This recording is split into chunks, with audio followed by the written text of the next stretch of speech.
Okay, Eric. I am so unbelievably curious. What is a Boxing Day movie?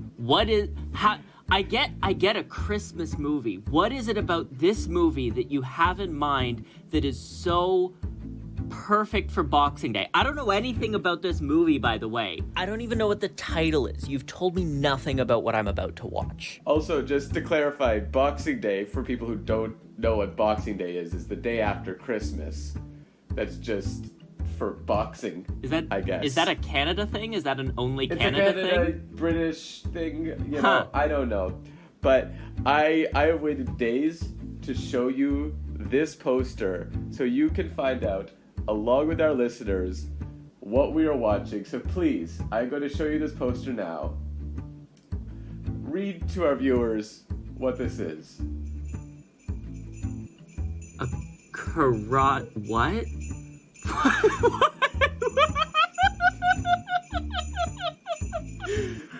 We are watching a karate Christmas miracle starring Eric Roberts. Today on Banquet at the Flum Dumpster. How drab, how dull critique can be. It's begging and pleading for apathy. The good, the bad, the in-between. And nothing is everyone's cup of tea. No time to waste, there's things to do. But Jared and Eric are happy too. They'll suffer the worst of films for you. So enter the strangest of banquet rooms. So now you see why I say it's a Boxing Day movie. Cause boxing? Cause karate boxing, Christmas. Because we were talking about releasing this on Christmas, and I was like, no. We release on Sundays. Boxing Day is a Sunday. I know a perfect Boxing Day movie. Is this a David Dakota movie? It looks like a David Dakota movie. I think it's worse. Okay. It's a worse quality movie. Okay, so let me describe for our listeners what I see. You can find this poster on our Instagram already. Yes. So if you wanna look at it, you can find it there. You can also follow us on Instagram at Flum Dumpster and on Twitter and everywhere else. Oh, we're done the episode? Okay. Oh yeah. No. But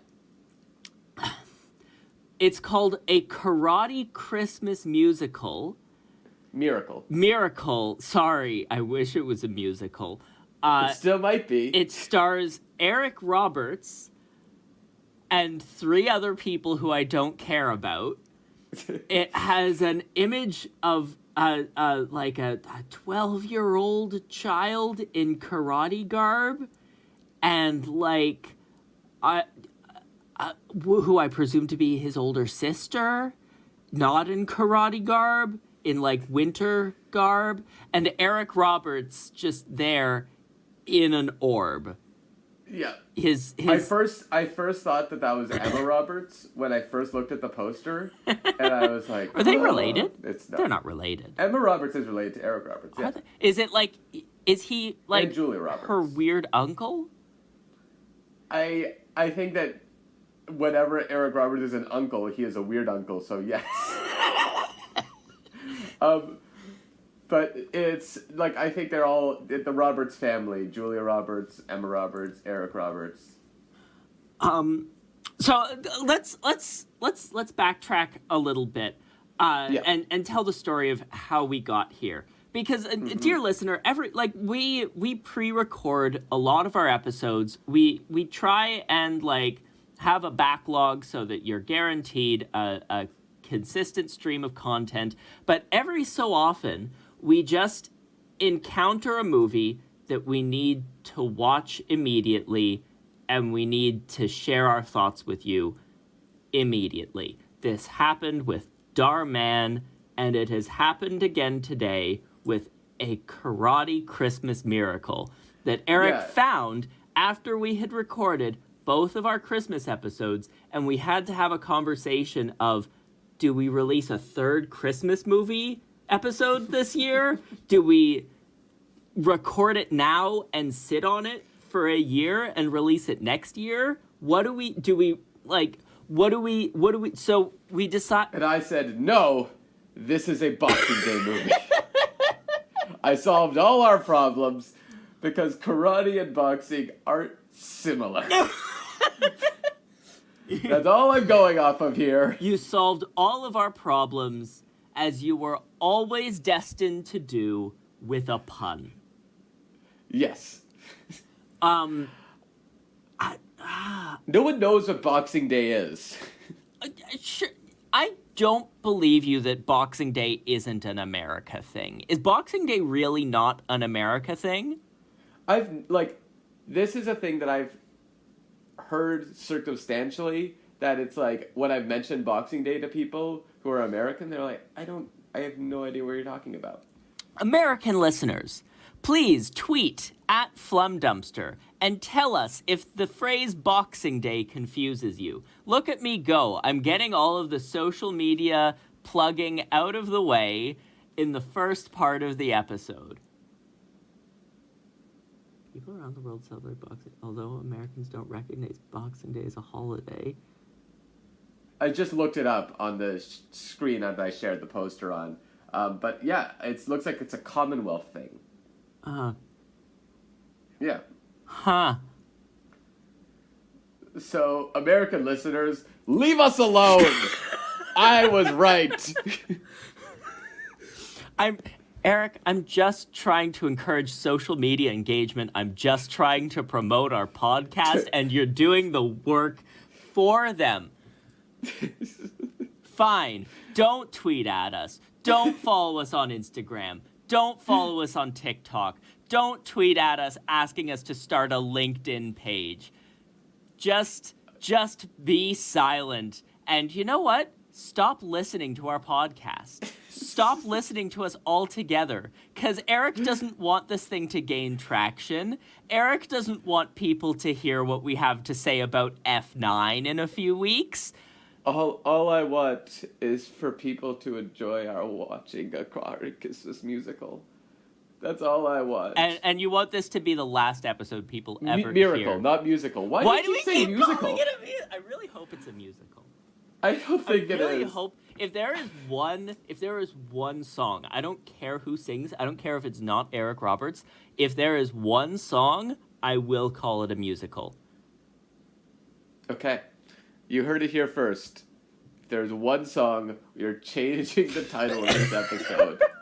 No, we'll still call it a Karate Christmas Miracle for, like, search engine purposes, you know, in case anybody ever watches a Karate Christmas Miracle and is like, oh, I wonder if anybody has, like, complex, in-depth thoughts about a Karate Christmas Miracle. I'd better search for reviews about a Karate Christmas Miracle. I wonder if there are any podcast episodes about a Karate Christmas Miracle.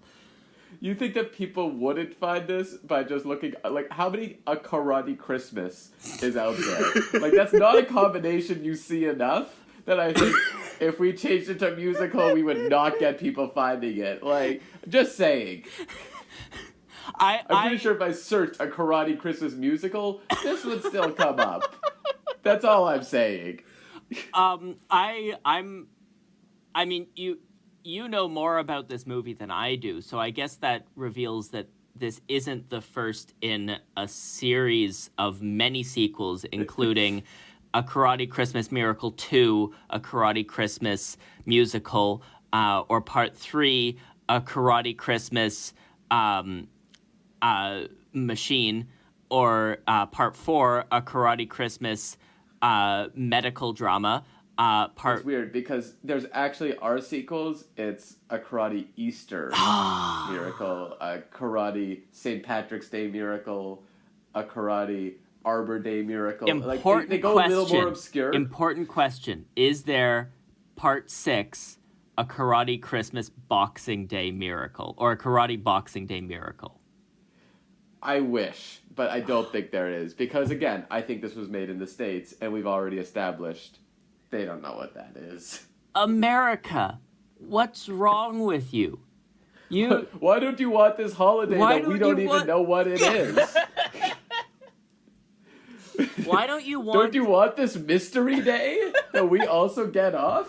just so we can go get deals? It's like Black Friday, but after Christmas, when you don't need to shop for anything. It's great.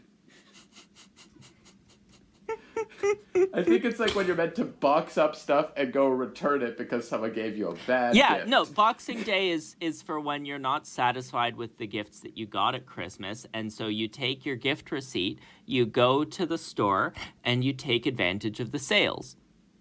And that's why I feel like this movie may be the right movie for that, because we might end up not being satisfied with a Karate Christmas Miracle and we'll want to return it, but we can't. Because it's just free on YouTube. But speaking of that, shall we just watch this? Yeah, I'm excited. I mean, now you've got me questioning with your last comment whether this is going to be more of an elves or more of an elf bowling in terms of how much I enjoy it. I think it's... I won't say anything else. I'm also let you find out. I'm also really disappointed that our Christmas movies this year have not followed a strict elf theme anymore. I was really enjoying that. You don't know that there aren't elves in a Karate Christmas No, but there Miracle. aren't elves in the title. Oh no. I guess we shouldn't watch it then. No, I think we should still watch it. Good. Okay. We'll see you all after this break. Okay, full spoilers for a Karate Christmas Miracle and a Karate Christmas Musical will follow this musical interlude. Remain on the edge of your seat in a moment. Your hosts will return with the fruits of their suffering. Every last thought that is currently buffering too. The time has arrived, their opinions will now debut. Okay, Eric.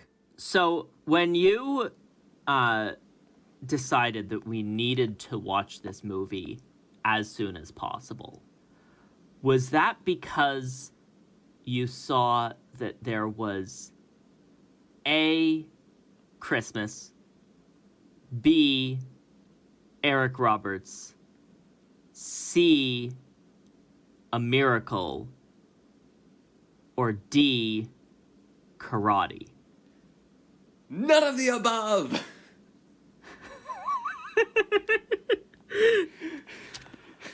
That was glorious. Okay, that was glorious. That was...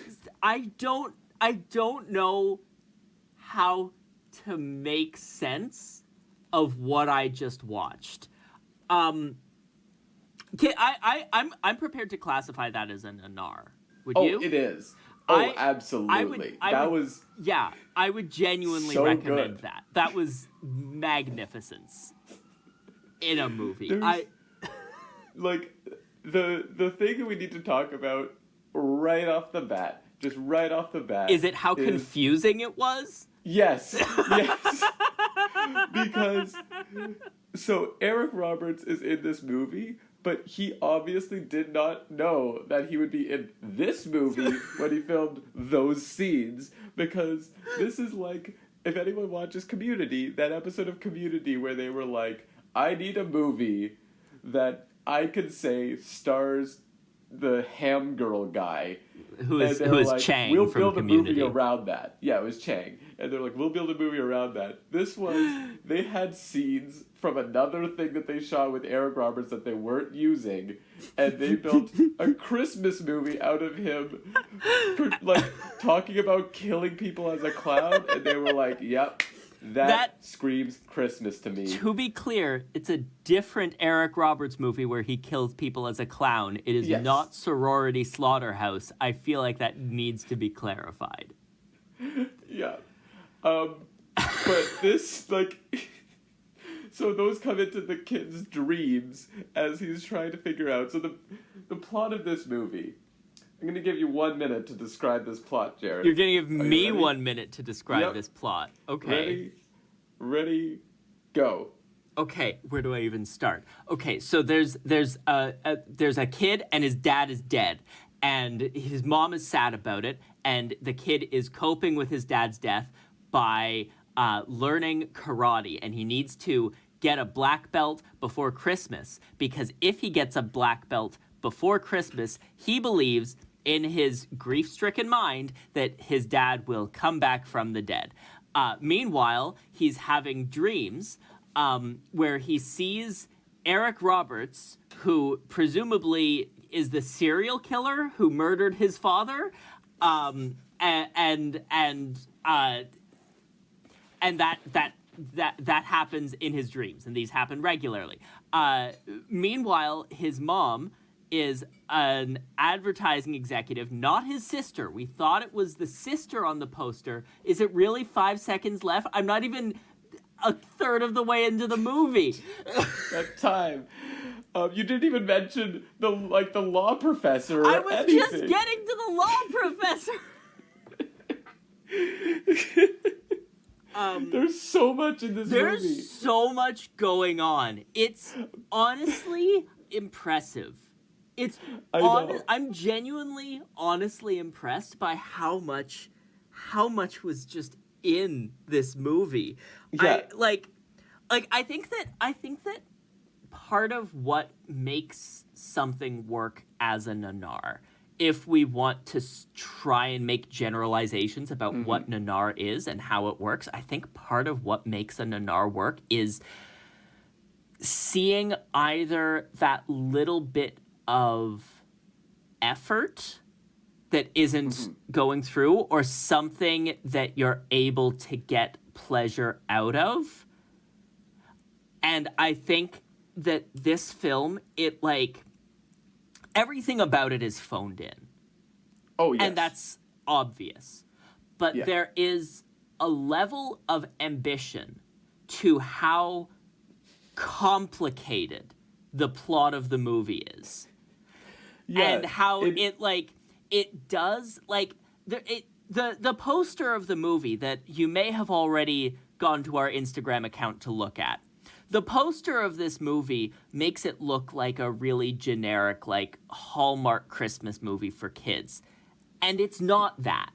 I don't know what it's a lower budget than a Hallmark movie. I don't know, I don't know what this is. I don't know who this is for.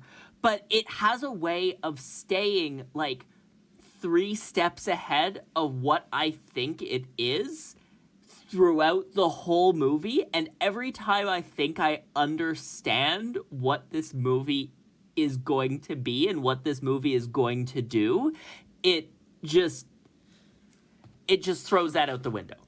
Yeah, I think that the thing that I really was thinking about is how similar this is to Life Hacks. What we were doing with Life Hacks, when we were making a bad movie, we were just we need 3 different plots, none of which actually connect. And I think that that's what this movie has, because there were literal dream sequences that had nothing to do with the plot. And there was a time where, in a dream, the kid is talking on a phone to someone in a different movie, and they wrote dialogue to try to match it up, including when the guy is I've taught you everything I know. And he's I don't even know you. You haven't taught me anything. What are you talking about? And it's no, this doesn't work. Life Hacks, to be clear, for any of our listeners who may have skipped our introduction episode, that is the deliberately bad movie that we made 5 years ago to try and make a so bad it's good movie that we haven't released yet. I don't think that this is a deliberately bad movie. I think that this is the producer saying, I want to make a star out of my kid, but all he wants to do is his karate lessons. He loves karate. I want to get him in a movie where he can combine those 2 things, and he will become a karate Christmas miracle star. Wait, is the kid actually related to a producer on the film? They have the same last name, so okay. Some way, I think they're related. That would explain how karate comes into this film, because this is just an amalgamation of so many different ideas that don't fit together. There are psychics, there are advertising meetings, there is a law professor who is also a psychic. There is Eric Roberts killing people in a clown costume in this child's dream. And if all of this kind of sounds like the amalgamation that is Birdemic, it is a lot like that. But I think it's only missing the bad special effects. Birdemic had more of a clear through line. Or, no, not a through line. Birdemic had Birdemic had that really weird divide at the exact midpoint where it stopped being a romantic comedy and started being a horror movie about birds. This doesn't have that. No, this does have a through line, because everything does get connected back. It's just, when you're watching it, there's they take a long time to connect what you're watching back into it, so you're like, there's this confusion until they tie it back. There's the way they introduce the psychic law professor, and we're not joking when we say that. To be clear, that is a real part of this movie. Should we have this? If we've successfully convinced you to watch this movie, this is the part where you stop listening to this episode. Yeah, that's now, because this is where we get into spoilers. Yeah. Go watch a Christmas Karate Miracle, or what? Karate Christmas Miracle, whatever it was called. Yeah. Go watch it. It's so much fun. But okay. Anyways, now that's spoilers now. Yeah. The psychic law professor has this whole scene where she's going through this Christmas-themed lecture about, Santa kills somebody defending Rudolph. And you're like, what is this? Is the kid in the class? Does she know the mother? How does this connect at all? And then at the end of it, she's, giving this, example. Did he commit, a simple battery, aggravated assault? Reckless endangerment. And the kid jumps in from the back of the room and goes, none of the above! Out of nowhere. And it's, it is one of the best reveals that I can remember, just in any Nadar. And it's one of those examples where the film is, 3 steps ahead of me, because I'm trying to place how this law professor fits into the plot, because it's not clear that she's a law professor. I thought that she was the mom's advertising boss conducting a focus group at the start of the scene. Yeah, that's the thing, because it's in a university lecture hall, and you're like, what is the connection here? And it goes on for so long that you have to make all of these theories in your head about how it connects, and none of them work. And you're like, oh, that's how. I get it. So then they have... She comes, and meets the mom, and then the mom goes into this thing where she's like, when I was 16, I went to a psychic fair, and I talked to a psychic who said that I would get married and have one son, and then the psychic refused to tell me what would happen next.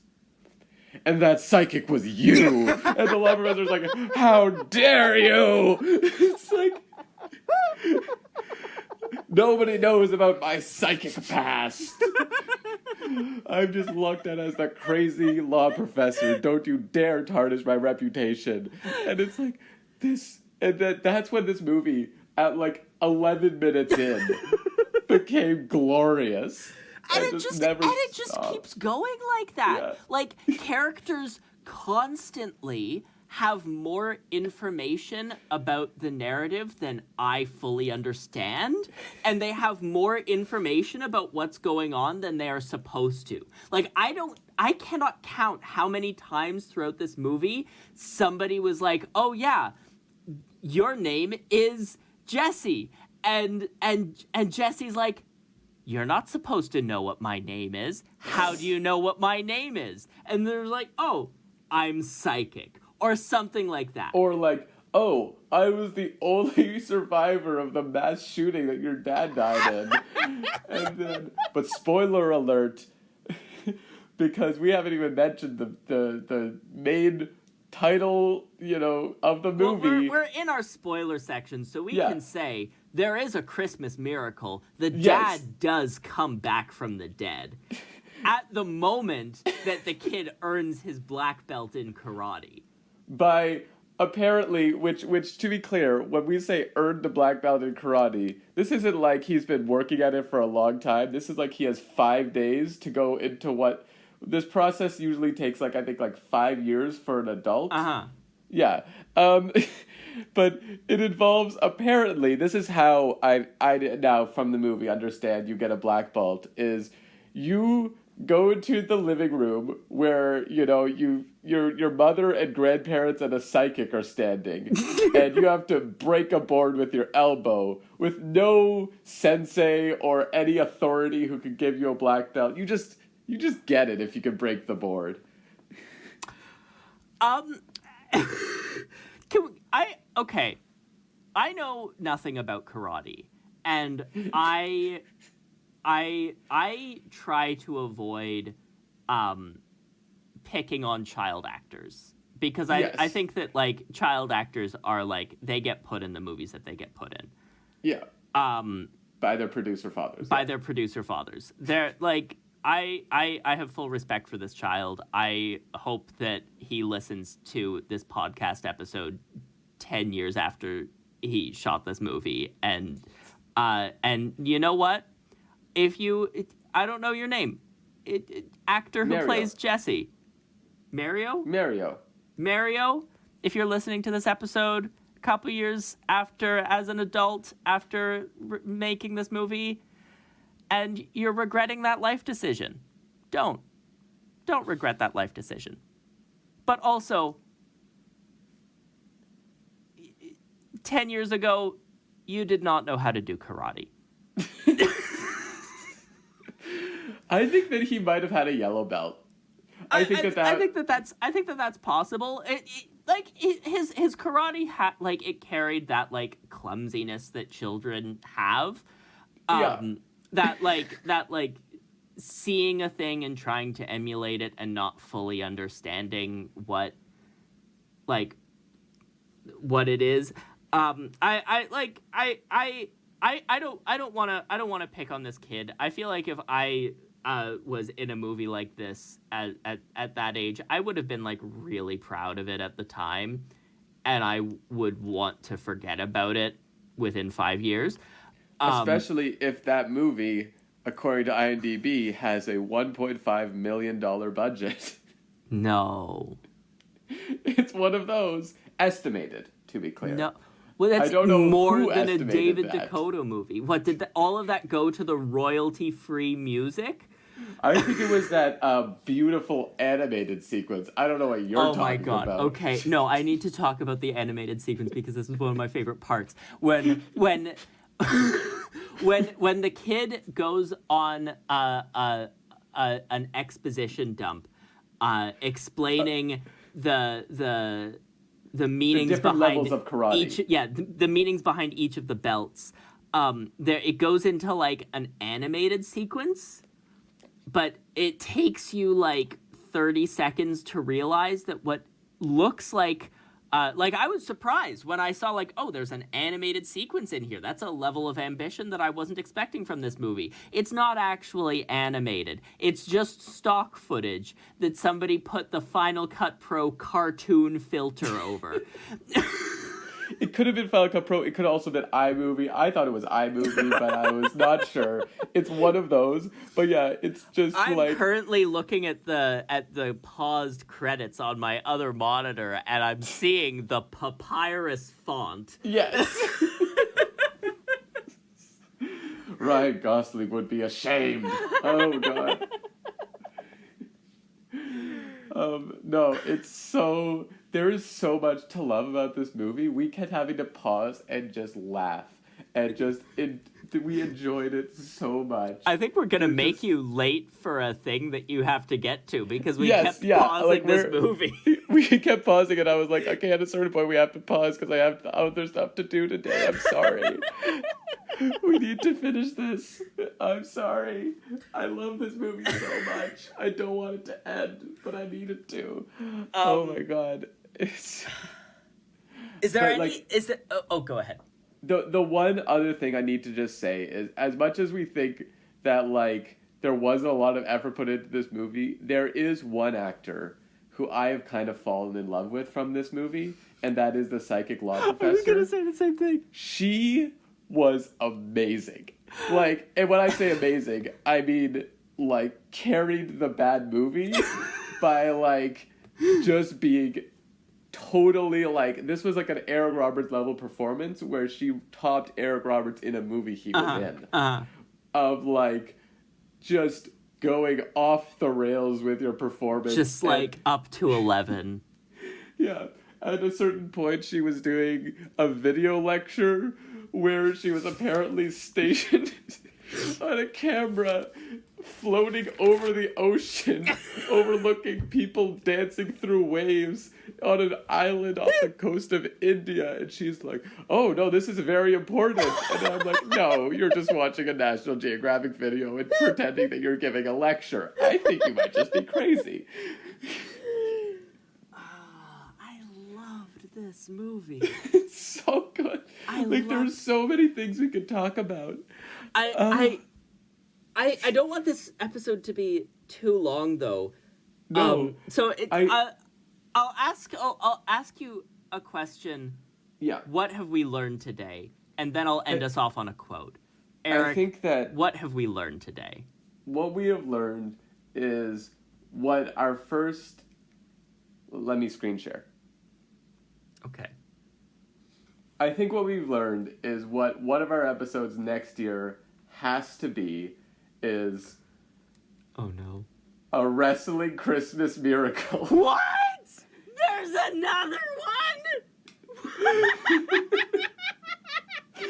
We were joking about all these sequels. But there is a real one. It's the same dad. And the psychic is there too. And apparently the other survivor of the school shooting is there. She's on the poster. That is what we have learned today. Just, dear listeners, we will be looking forward to this next year. We hope you do too. On Boxing Day, we will be watching a wrestling Christmas miracle. Can we record this episode tomorrow? No, we have to wait. We have to build the anticipation. But in the meantime, you can follow us on Twitter @FlumDumpster and on Instagram @FlumDumpster. You can also follow the recorder of our theme song, Darkwin Alexandra, @TARQ Alexandra on Twitter. And you can stream her latest EP, A Tire's Demise, on the streaming platform of your choice. Oh, we also just launched a Patreon page last week. Patreon.com/FlumDumpster. Go check that out. I think that's all that we usually talk about. I'm sorry, I can't breathe. Please go and enjoy both of these movies. And in the meantime, I will say a quote from this movie. Maybe I'm the three ghosts to your Scrooge, Abby. Maybe I'm the three ghosts to your Scrooge. And with that, we will see you in the new year. I don't know what our first episode of the new year will be. But it won't be a movie as good as this. I can promise you that. There's no way that it can top this. There's no way. This is the way to end the year. Yeah. This is the way to end the year. Thank you all for listening. We'll see you all in 2022. And I hope you vote. If the concept were to exist that I'm to explain, which it doesn't, in hypothetical terms, every form of art has a bucket, a container to categorize the format and style, the greats and the rotten. The podcast that you've just consumed did the work for you by scraping the bottom